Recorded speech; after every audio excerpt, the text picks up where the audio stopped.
여러분 안녕하세요. 오늘도 어린이 여러분과 함께 하나님의 말씀을 배울까 합니다. 오늘은 고라 자손이 지은 시를 가지고 어린이 여러분과 함께 은혜를 나누고자 해요.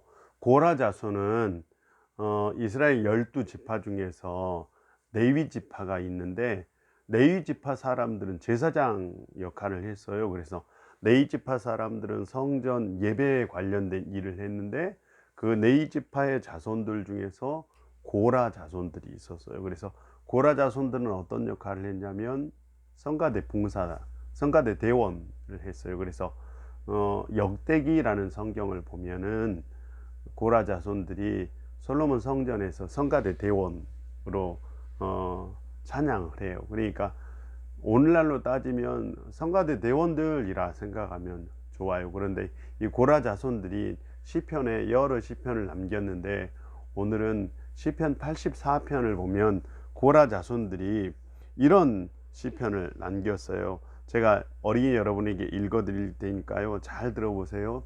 주의 궁전에서 한 날이 다른 곳에보다 첫날보다 나은즉 악인의 장막에 사는 것보다 내 하나님의 성전에 문지기로 있는 것이 좋습니다. 그러니까 하나님의 성전에서 사는 것, 이것을 고라 자손들은 의의 장막 이렇게 표현했고, 하나님의 성전이 아닌 다른 곳에서 세상의 욕망이 있는 곳에 사는 것을 악의 장막 이렇게 표현을 했어요.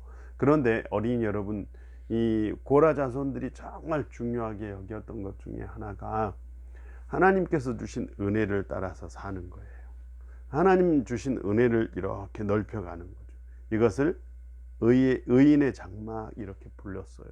그런데 하나님의 은혜가 없어져요. 하나님 좋은 집, 엄청 큰 집, 그리고 돈이 많은 집에 사는데도 거기에 하나님의 은혜가 없어요.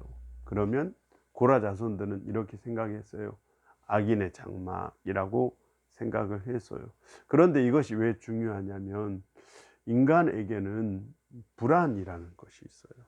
어린이 여러분도 혹시 가슴이 두근두근 하는 걸 느껴본 적이 있어요? 불안한 거거든요. 그런데 인간은 태어날 때부터 이 불안한 요소를 가지고 태어나요. 뭐 심리적으로 불안한 경우도 있고, 남들이 나를 인정해 주지 못해서 불안한 경우도 있고, 아니면 사회에 천재지변이 일어나서 불안한 경우도 있고, 아니면 내가 능력이 모자라서 불안한 경우도 있고, 어쨌든 인간은 불안한 곳에 있잖아요. 그런데 이 불안을 해결할 수 있는 가장 좋은 방법을 고라 자손들은 어떻게 생각했냐? 은혜의 장막 안에 거하는 것이다 생각했어요. 은혜의 장막이란 하나님께서 계신 곳이죠. 그래서 하나님께서 계신 곳에 거할 때만이 우리는 우리 마음속에 있는 불안을 해결할 수 있다, 이렇게 봤어요. 어린이 여러분, 오늘 말씀은 좀 짧아요. 은혜의 장막에 사는 사람은 불안을 은혜의 장막으로 이렇게 덮어서 은혜롭고 평화롭게 살아가고, 그런데 은혜의 장막 아니 악인의 장막에 있는 사람들은 더 큰 불안 속에서 살게 된대요.